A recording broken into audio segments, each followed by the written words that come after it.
கிறிஸ்துவின் பாடுகளையும் மரணத்தையும் உயிர்ப்பையும் நினைவு கூறும் தவக்கால சிந்தனை வழங்குகிறார் புனித கிளேரேஷியன் சபையைச் சார்ந்த அருட்தந்தை எவரெஸ்ட் டயஸ் அடிகளார்.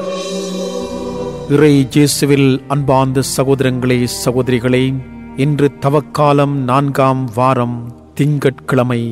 ஆண்டவரே, உம்மை புகழ்வேன், ஏனெனில் என்னை கைதூக்கி விட்டீர். நன்மையையே நாடுங்கள், தீமையை ஒருபோதும் நீங்கள் தேடாதீர்கள். அப்பொழுது கடவுளாகிய ஆண்டவர் உங்களோடு என்றுமே இருப்பார் என்று சொல்லி நமக்கு அறிவுறுத்தப்படுகின்றது.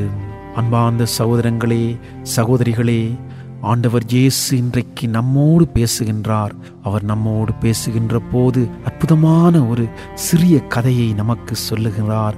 அதாவது, கப்பர்நாகும் என்ற ஒரு ஊர் இருக்கின்றது. அந்த ஊரிலே ஒரு அரசன் இருக்கின்றான். அந்த அரச அலுவலகர் அவருடைய மகன் நோயுற்றிருக்கின்றான். அவன் நோயுற்றிருக்கின்ற போது அந்த அரச அலுவலகர் இயேசுவிடம் ஓடி வந்து சொல்லுகின்றான், என்னுடைய மகன் சாகின்ற தருவாயிலே இருக்கிறான், அவனை நீங்கள் நலமாக்க வரவேண்டும் என்று சொல்லி கெஞ்சி கேட்கின்றார். உடனே இயேசு அவரை நோக்கி இவ்வாறு சொல்லுகிறார், அடையாளங்களையும் அரும் செயல்களையும் கண்டால் அன்றி நீங்கள் நம்பவே மாட்டீர்களே. இப்போது மட்டும் ஏன் என்னிடம் வந்து கேட்கிறாய் என்பது போல அவர் சொல்லுகின்றார். உடனே அரச அலுவலகர் அவருக்கு இவ்வாறு பதில் சொல்லுகிறார், ஐயா, என் மகன் இறக்கும் முன் வாரும் என்றார். அதற்கு இயேசு அவரிடம், நீ புறப்பட்டு போவும், உம் மகன் பிழைத்துக் கொள்வான் என்றார். இதை நம்பி சென்றார். தன் மகனை உயிரோடு பெற்றுக்கொண்டார். இதுவே அங்கு நடந்த விசுவாசத்தின் உண்மையான ஒரு கதையாக இருக்கின்றது. இதை அனைத்து கிறிஸ்தவர்களும் நம்புகின்றார்கள். ஏனென்று சொன்னால், நம்பிக்கைதான் வாழ்வு, விசுவாசம்தான் வாழ்வு. நம்பிக்கை என்பது நாம் எதிர்நோக்கி இருக்கின்ற அனைத்தும் நமக்கு நடக்கும் என்ற உறுதிதான் நம்பிக்கை. நம் கண்கள் பார்த்தால்தான் நம்பும் என்பது அல்ல. நம்முடைய கைகள் தொட்டு உணர்ந்தால்தான் நாம் நம்புவோம் என்று அல்ல.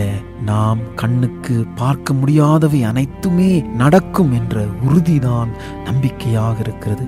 அந்த உறுதியை தான் இந்த அரசு அலுவலகர் கொண்டிருந்தார். எனவேதான் அவருடைய மகன் குணமடைந்தான், வாழ்வை பெற்றுக்கொண்டான்.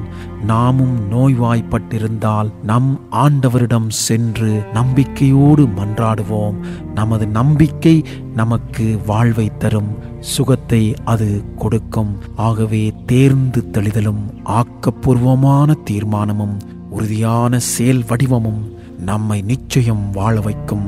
நம்பிக்கையின் பயணிகளாக நாமும் புறப்படுவோம், மற்றவர்களையும் வாழ வைப்போம். இன்றைய நாள் உங்கள் அனைவருக்கும் இறைவனின் ஆசீர்வாதங்களை பெற்றுத் தருகின்ற நல்ல நாளாக அமைந்திட வாழ்த்தி பிரார்த்திக்கின்றேன். ஆமேன். தவக்கால சிந்தனை கேட்டீர்கள்.